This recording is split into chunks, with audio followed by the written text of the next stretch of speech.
Hace solo algunos minutos se dio por inaugurado, comenzó el Congreso Futuro.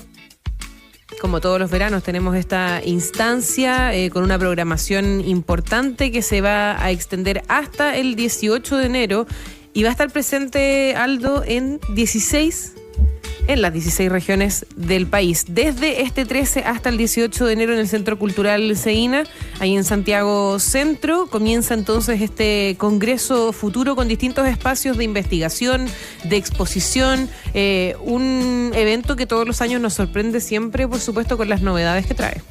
Sin duda, así como enero es sinónimo de teatro, muchas oportunidades con un evento que viene desde hace mucho rato. Y con cine. Claro, con este congreso vamos a recibir una vez más la invitación a pensar y a meditar sobre una serie de circunstancias. Evelyn Cordero es profesora doctora de neurociencia de la Pontificia Universidad Católica de Chile y formará parte de las exposiciones de este Congreso Futuro.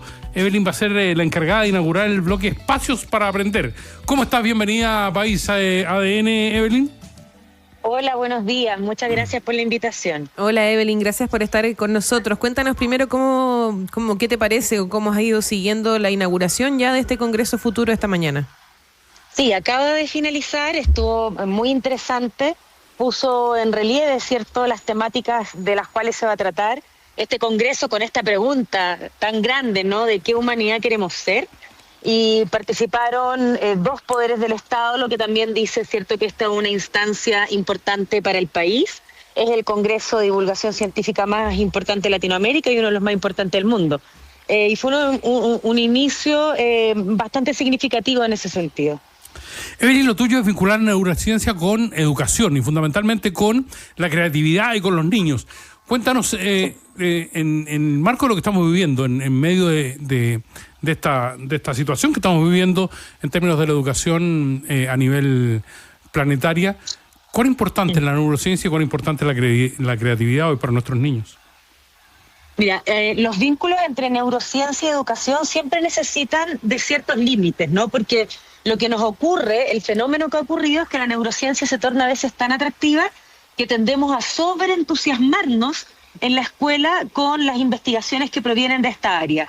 La neurociencia es un ámbito de investigación y la educación es otro, y tienen solo un punto de convergencia, que es la conducta. Entonces, la neurociencia nos informa y nos permite una mejor toma de decisiones pedagógicas, eso es cierto, pero en ámbitos muy especiales, ¿no? Yo diría que el resto de las problemáticas que atañen a la educación, las respuestas finalmente van a estar en la propia educación y en los profesores y las profesoras fundamentalmente, porque las respuestas tienden a ser metodológicas. Y ahí es donde entra la creatividad. Ahora, cuando hablamos de creatividad, muchas veces, Evelyn, uno dice, no, es que yo no soy creativo, de base. Como que uno asume que es una característica, que es una habilidad que uno tiene o no tiene. El no, yo no soy creativo y el que hay gente que es muy creativa. Pero eso se puede cambiar, ese paradigma, se puede asumir que la creatividad se puede trabajar, por ejemplo. Efectivamente, la creatividad es una habilidad de pensamiento superior y es compleja porque supone la posibilidad de mezclar algo que es original con algo que es pertinente. Como que las ideas originales pueden llegar más rápidamente, pero hacer esta combinatoria de lo novedoso con lo pertinente es un poquito más difícil. Uh-huh. Pero eso se entrena, se trabaja y en la medida que hay apertura, por ejemplo, en los espacios educativos hacia la creatividad, sin duda los niños y las niñas van a ser más creativos y por ende vamos a avanzar más rápidamente en innovación, que es lo que ocurre, por ejemplo, en los países más desarrollados. La creatividad se ha medido, la mide PISA, por ejemplo, en los países de la OCDE, y uno puede ver que hay una correlación entre los índices de innovación globales y cuánto más creativos son los estudiantes en esos mismos países. Evelyn, te voy a hablar de mi experticia. Cuando se decía que los cabros chicos jugaban la pelota en la calle, había una capacidad mayor de ser creativo, de jugar a la pelota. Hoy día cuando se integran rápidamente a los clubes son más rápidos, son más potentes, se alimentan mejor, tienen otro tipo de cualidades. Cuando hablamos de una generación que está tan fuertemente marcada por redes sociales, por computadores, por dispositivos electrónicos, estamos hablando de un riesgo a la creatividad, un riesgo desde el punto de vista científico al desarrollo neuronal de nuestros cabros chicos, ¿no? Indudablemente, en la medida, yo creo que la tecnología tiene mucho potencial y hay harta investigación que dice, cierto, que la tecnología en contextos educativos puede favorecer el aprendizaje. Pero es importante ese apellido, ¿no? En contextos educativos, y también más apellidos hay que ponerlo a esto, como depende del tiempo que se use, qué se usa, las horas en que se usa y la edad. Pero el problema, como usamos la tecnología habitualmente, sobre todo en la infancia, es que está quitando el espacio a la interacción social y sobre todo al ocio. Y el ocio está a la base de la creatividad, porque cuando estamos haciendo nada, tu cerebro no está haciendo nada, tu cerebro está en un tipo de procesamiento que se llama la red por defecto. Y esta red por defecto te permite muchas veces encontrar ideas creativas o novedosas, precisamente porque recorre, ¿no?, posibilidades libremente en el fondo. Ahora, uno siempre piensa y asume que que por ejemplo el ocio es algo, o insisto, se asume como algo negativo, como estás aburrido, no estás haciendo nada, podrías estar haciendo XXX. Pienso, por ejemplo, en los jóvenes, en los niños, como que el ocio fuera algo malo, cuando se ha descubierto, se ha estudiado que es algo súper necesario, no solo en la infancia y en la juventud, sino que a lo largo de toda la vida. Absolutamente. O sea, los espacios de ocio son espacios que debemos cuidar. Yo diría que es un derecho humano, ¿no? El derecho a no hacer nada. Y yo diría que el mayor riesgo de que las tecnologías nos ocupen tanto tiempo es precisamente que puede ser, ¿no? No es algo que esté ocurriendo, pero podría ser que haya niños y niñas que no tengan la posibilidad del espacio del ocio. Y eso sería muy grave. No solo para la creatividad, sino para lo que sea algo también, el desarrollo neurológico. Nosotros necesitamos de la interacción, de estar en contacto con la naturaleza, del juego, del fútbol en la calle, de toda esta experiencia que finalmente nos permiten, cierto, desarrollarnos como seres humanos. Y si alguna de estas experiencias falta o está sobresaturada con una nomás de ellas, si estamos negando un abanico, cierto, de posibilidades a experiencias que por ende son más ricas, además. Claro, una experiencia que en Chile tú has vivido a partir de la creación y de la dirección de Arrebol, pero que es un problema universal a estas alturas, Evelyn. Vienen expertos de verdad importantes al Congreso Futuro para hablar precisamente de estos temas, ¿no? Sí, claro. Y lo más interesante de este año del Congreso Futuro es que también hay un panel de filósofos y filósofas. Y eso tiene que ver con que el Congreso ha tomado, digamos, el guante de los dilemas éticos que implica la tecnología. El avance increíble de la inteligencia artificial supone también hacerse preguntas acerca de cuánto vamos a permitir que avance, quiénes son los que están detrás de estos avances, cuáles son los intereses políticos y económicos que hay detrás. Entonces también va a haber una reflexión ética en torno a esas temáticas, lo que me parece indispensable. Ahora, el lema, por así decirlo, de este Congreso Futuro es ¿qué humanidad queremos ser? Una pregunta que yo creo hoy en día es súper importante, pensando, por ejemplo, en cosas que han estado cambiando en el último tiempo, como la noticia que conocimos la semana pasada de que pasamos el umbral de la subida de temperatura en el planeta, por poner un ejemplo, y uno se empieza a cuestionar, bueno, ¿qué va a pasar con nosotros a futuro? Y hay muchas charlas distintas en este Congreso Futuro que abarcan distintas aristas, desde las energías renovables hasta las ciudades sostenibles, pasando por salud mental en jóvenes, o sea, un montón de información. En ese sentido, el Espacios para Aprender, que es el bloque que tú vas a inaugurar el día miércoles, apunta obviamente a la educación también como una problemática futuro. Sí, me encanta que la educación también tenga un espacio relevante en el Congreso Futuro, y ese bloque, Espacios para Aprender, somos 3 neurocientíficos. Una de ellas, una neurocientífica muy connotada, ¿cierto? Que vienen, todos hablamos un poco de lo mismo, están bastante vinculados los temas: educación, neurociencia, juego y creatividad. Y eso responde también un poco a esta pregunta, ¿no? De qué humanos queremos ser, porque cuando uno piensa en qué humanos queremos ser, no estamos hablando de cómo desarrollamos, no sé, cómo hacemos que los niños aprendan más rápido, no sé qué. Estamos volviendo al origen, ¿no? Volviendo a la esencia. Y el juego es parte de la esencia del desarrollo y el crecimiento de la infancia, y la creatividad, a mi juicio, es lo que nos va a permitir precisamente resolver de una manera diferente, armónica y además en conjunto, los desafíos que el futuro nos presenta. Sí, la pregunta es grande, porque, pucha, está bien, ¿qué tipo de humano queremos ser? Yo, fíjate que me conformo, Evelyn, con qué tipo de padre quiero ser. ¿Cómo, a esta altura, en una cuestión que cambia tan velozmente, tan rápidamente, donde tenemos conflictos tan profundos entre, mandarlo con el celular al colegio, no mandarlo con el celular al colegio, son preguntas diarias que nos hacemos desde el punto de vista de, no solo de la formación neurológica de los cabros chicos, no solo desde el punto de vista filosófico, sino fundamentalmente desde el punto de vista práctico. ¿Qué tipo de padres queremos ser para crear a una generación que ya viene condicionada, ¿no? Sí, claro, yo creo que es importante esto del uso de las pantallas, por ejemplo. A mí me parece que la escuela y la comunidad educativa, lo que implica padres, madres, ¿cierto?, y cuidadores, resuelvan el tema de cómo quieren que las tecnologías estén presentes o no en la escuela. A mí me parece que llevar esto al plano de la legislación es un error, porque efectivamente la brecha digital también es una realidad y existe, y genera desventajas en las personas que no tienen acceso a la tecnología. Entonces, la tecnología sirve, sí, pero dado ciertos contextos. Y si hay un contexto que permite la regulación, el uso apropiado, ¿cierto?, bajo ciertos lineamientos y con propósitos formativos, es precisamente la escuela. Entonces yo diría que eso es algo que es un espacio perfecto para esa regulación. El problema ocurre en los otros espacios, en cuando los niños y las niñas, por ejemplo, la familia está cenando y están todos con un teléfono en la mano, claro. En cuando privamos de la interacción social a los niños y las niñas, por ejemplo, una de las cosas que nosotros los seres humanos aprendemos desde muy pequeños es el lenguaje emocional, que es mirar al otro cuando yo le digo algo y ver la reacción del otro, ¿cierto? Y esa interacción es irreemplazable.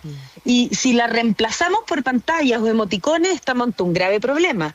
Entonces es más bien cómo interactuamos con las tecnologías de una manera sana, que permita también el aprendizaje, porque efectivamente las tecnologías pueden permitir aprender, pero para eso hay una gran cantidad de acuerdos que se deben tomar y que tienen que ver con minimizar al máximo los riesgos. Y eso implica tiempo, contextos, edades, etcétera. Ahora, cuando uno piensa también en los desafíos a futuro ligados a la educación, estaba viendo el programa con las charlas que hay, que son muchísimas, hay que inscribirse para los que quieran acceder a ellas, congresofuturo.cl. De verdad, un montón de temáticas, pero en muchas se repite la inteligencia artificial.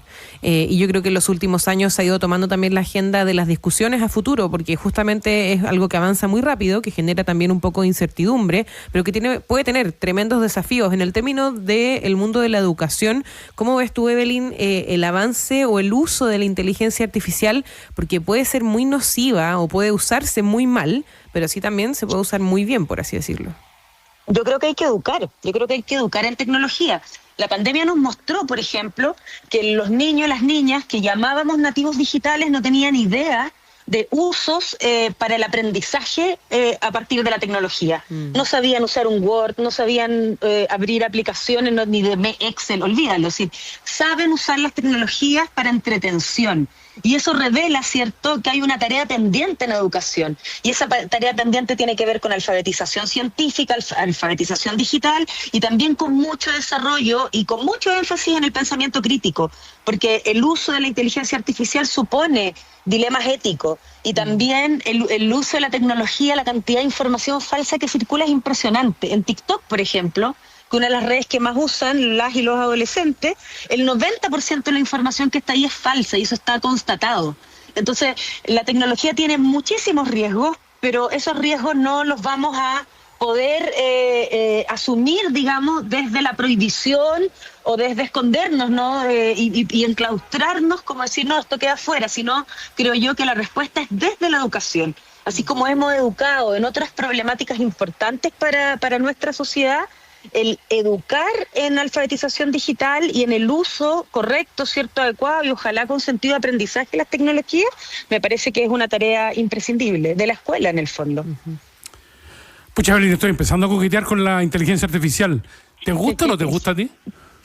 A mí me gusta, a mí me resuelve problemas como no sé, cosas como, por ejemplo, en educación, una rúbrica. Los profesores hacemos un montón de rúbricas que nos permiten medir el aprendizaje. Si tú le entregas un prompt adecuado y le entregas un buen input, te puede entregar información que te ahorra una gran cantidad de trabajo, pero es una información que es más bien técnica. En cambio, en la creación de una clase, por ejemplo, la idea de cómo vas a incentivar o motivar a tu estudiante a hacer algo en particular, eso no te lo va a generar jamás la inteligencia artificial. Porque no es creativa, de hecho, es generativa, y es generativa en función de lo que reúne de nosotros mismos. Tanto reúne nosotros mismos que tiene sesgo de género, es racista.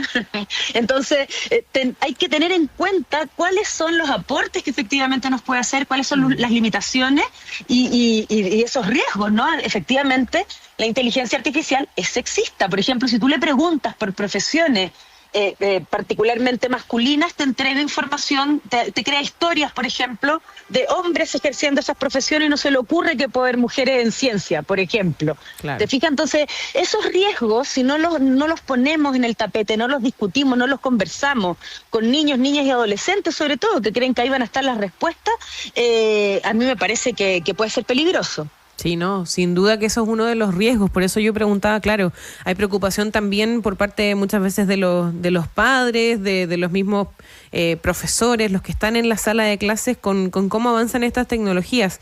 Estamos conversando con Evelyn Cordero, profesora y doctora de neurociencia de la Pontificia Universidad Católica de Chile, que va a exponer en este Congreso Futuro el día miércoles en este bloque Espacios para Aprender. Cuéntanos un poco también de Arrebol. Tú fundaste Arrebol, eres investigadora también, y tu carrera se ha desarrollado, y lo habíamos comentado recién, sobre el tema de la creatividad. Pero ¿en qué consiste el trabajo que hacen, insisto, más allá de lo que va a pasar ahora en Congreso Futuro, sí, con Arrebol? Bueno, en la Fundación tenemos dos ámbitos de desarrollo fundamentales, y uno es la divulgación científico-educativa hacia el profesorado fundamentalmente, y establecemos alianzas para desarrollar congresos, simposios. Tenemos un simposio muy importante que viene ahora este 2025, que es bianual, que lo hacemos junto con la Universidad Católica, con el CIA de la Universidad de Chile, que congrega una cantidad impresionante de profesores, 1000 asistieron la última vez, y no es como el Congreso Futuro, ¿no? Pero nos permite, ¿cierto?, llegar con información actualizada hacia el profesorado. Y tenemos otro ámbito de acción que es la formación docente. Y llevamos ya alrededor de 6 años trabajando en esto, y hemos podido tener cierta influencia también, ¿cierto?, como un organismo de la sociedad civil, al aliarnos con otras instituciones que nos permitan, ¿cierto?, también poder entregar nuestra opinión fundamentada en evidencia en políticas públicas, por ejemplo. Claro, yo creo que ahí es también una preocupación, porque ¿cómo incorporamos también este tipo de conocimientos que se tiene, por ejemplo, en Arrebol, que tienes tú, Evelyn, a la práctica? Porque muchas veces en las salas de clases, lo hablábamos de hecho hace un ratito acá en el programa, hay mucha preocupación por cómo va funcionando, cómo se va desarrollando una sala de clases para poder tener mejores resultados, para poder entregar una mejor educación, muchas veces con recursos limitados. Si, por ejemplo, nos están escuchando profesores, personas que trabajan en colegios, ya sea municipales, particulares subvencionados, particulares pagados incluso, y también en la primera infancia, si es que no está la oportunidad de acceder, por ejemplo, a las charlas o al conocimiento, ¿por dónde partir? A ver, consejos que se puedan entregar para ir mejorando la experiencia en la sala de clase. Yo creo que la pedagogía basada en evidencia da buenas respuestas a esto que tú planteabas, ¿no? ¿Qué hacemos en la sala de clase? Sabemos qué funciona en la sala de clase. Por ejemplo, conocemos cuál es la mejor metodología para enseñar a leer y a escribir. Sin embargo, aún hay en algunos colegios, se utilizan metodologías que ya están obsoletas y que sabemos que no han funcionado. O sabemos que el foco de la evaluación puesto en el aprendizaje, no en la nota, permite que los niños y las niñas aprendan más y mejor. Es decir, tenemos mucha información que permite una mejor toma de decisiones pedagógicas, pero no necesariamente esa información llega a todos los profesores y profesoras. Entonces, claro, es difícil. Me parece que es difícil, claro, porque el problema con esto de los hay un fenómeno que se llama neuromitos, que una de las cosas que ha ocurrido con estos vínculos que se han hecho con ciencia de manera un poquito irresponsable, es que muchas de las cosas que los profesores creen ciertas son falsas, como que los seres humanos tenemos estilos de aprendizaje, esta idea de que aprendemos de manera visual, auditiva o kinestésica, o que tenemos la mitad del cerebro dedicada a la creatividad y la otra a lo analítico. Es decir, imagínate, si ese neuromito, el que te mencioné recién, el de los estilos de aprendizaje, el 90% de los profesores chilenos cree que es cierto. Eso se ha medido en una gran cantidad de estudios de prevalencia. 90%. O sea, puede haber una gran cantidad de profesionales de la educación basando sus prácticas pedagógicas en ideas falsas sobre cómo aprendemos los seres humanos, y eso es gravísimo. Parte de lo que hacemos en Arrebol es tratar de sacar esas ideas, ¿cierto?, de las salas de clase y hacer este tránsito hacia una pedagogía basada en evidencia que también está súper alineado con la nueva política pública. Bien, yo creo que eso es súper importante, Evelyn, remarcarlo, y bueno, mucho éxito también el día miércoles ahí en el Congreso Futuro, cuando vayas a inaugurar este bloque de Espacios para Aprender, donde obviamente va a tocarse el tema fundamental de lo que tú estabas comentando, la educación y sobre todo la creatividad, que muchas veces se dice que el colegio, la escuela mata la creatividad, pero bueno, tú nos vas a mostrar ahí que no necesariamente tiene que ser así. Exactamente, de eso les voy a hablar precisamente. Si es verdad que la escuela mata o no la creatividad, así que no se lo pierdan, ojalá participen. Y si no pueden asistir presencialmente, esto también va a estar transmitiéndose por streaming todos los días el Congreso Futuro en todo su espacio, que no solo está ocurriendo en Santiago, está también ocurriendo en regiones con actividades paralelas. Exacto, muchísimas gracias. Vamos a llamar para saber si se respondió la pregunta, Evelyn, ¿eh? Ya, pues, estupendo, aquí quedo encantada. Muchas gracias, Evelyn, por estar con nosotros. Muchas gracias también por la invitación. Mucha atención también con este Congreso Futuro, lo pueden seguir en la página web también, pero en adn.cl también tenemos una cobertura total de lo que está pasando en este Congreso Futuro, las charlas que se van a dar día a día, desde este lunes 13 hasta el día 18 de enero. Cobertura total de ADN entonces para el Congreso del Futuro. Estamos en País ADN y juntos recorremos los temas de hoy. ADN, la voz de todos para todos.